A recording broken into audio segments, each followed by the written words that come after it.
sababu tumepata matokeo haya? Wale wote tunashukuru Mwenyezi Mungu, tumecheza salama na mechi imeisha salama.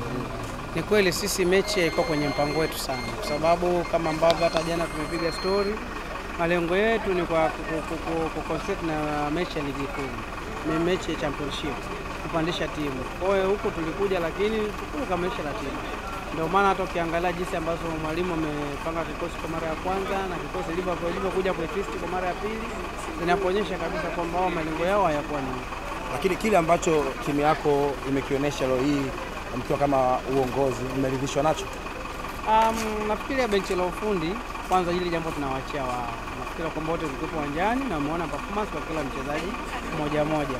Kwa hiyo wao watakaporudi lazima wafanye marekebisho kwa ajili ya mechi inayoenda ya ligi. Na mechi tarehe 19 nyumbani, ni mechi ambayo tunaheshimu na nguvu yetu yote kama ni booster ifunge kwenye mechi ya nyumbani. Kwa sababu hapa naona alikuwa amecheza tu ili mradi akamilishe tu ratiba. Ndio maana alianza kwa kudefense alafu baadaye akaja kufunga kipindi cha pili. Mlifunguka mwisho wa siku dakika 90 mkapiga mzigo wa goli 8.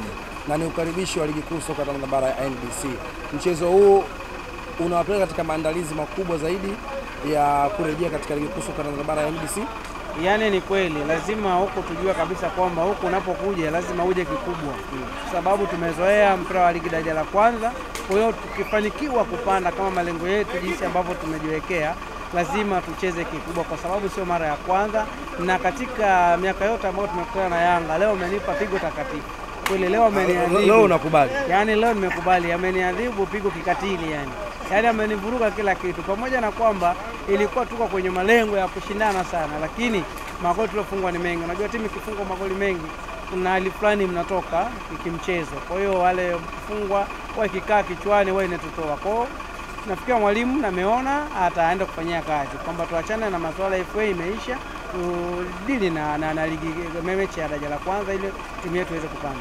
Miongoni mwa mchezaji wa Stand United ambaye alikuwa na jezi yake ndio ilikuwa na jina pekee ikiandikwa Side, ameonekana akivutio zaidi katika mchezo wa leo hii. Kwa upande wako kama kiongozi, unazungumziaje hali ile ya kila shabiki wa Yanga kumuita na akiondoka na sadaka za hapa na pale?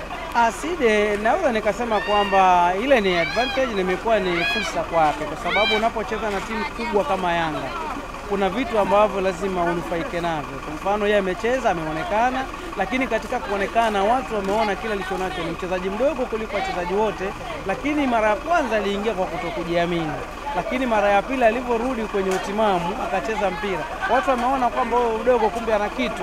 Kwa hiyo watu wameamua kumtunuku kwa haki, kwa sababu kwa umri wake na jinsi alivyokuwa anacheza na timu aliyokuwa anacheza nayo. Kwa hiyo mimi nasema kwamba kwake ni fursa, pia ni advantage katika maisha yake. Hii itakuwa ni alama katika maisha yake. Katika maisha yake ameshaweka alama tayari mapema zaidi. Ni zaidi kwa sababu ukicheza na timu hizi kubwa, yani unaweza kuwa mkubwa ndani ya dakika 90 unakuwa ni mkubwa. Kwa leo media zote zitamzungumzia Side, na watu wakimwangalia Side watajua kabisa kwamba kumbe kuwekeza kwenye mpira, ukiheshimu mpira na ukaweka nidhamu kwenye football, mpira inaweza kukutoa kwa namna moja ama nyingine.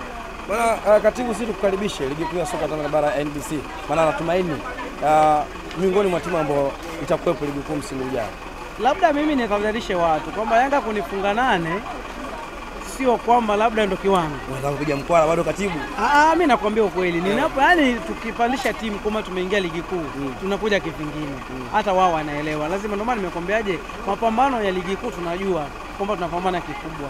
Lakini hapo mimi sikufanya maandalizi yote zaidi ya kwamba bwana hata twist sijatwist upande wa pili. Mambo tuko mabenchi la ufundi, fanyeni kazi. Sijaongeza, ningeongeza na sikutwist. Na tunafahamu Shinyanga.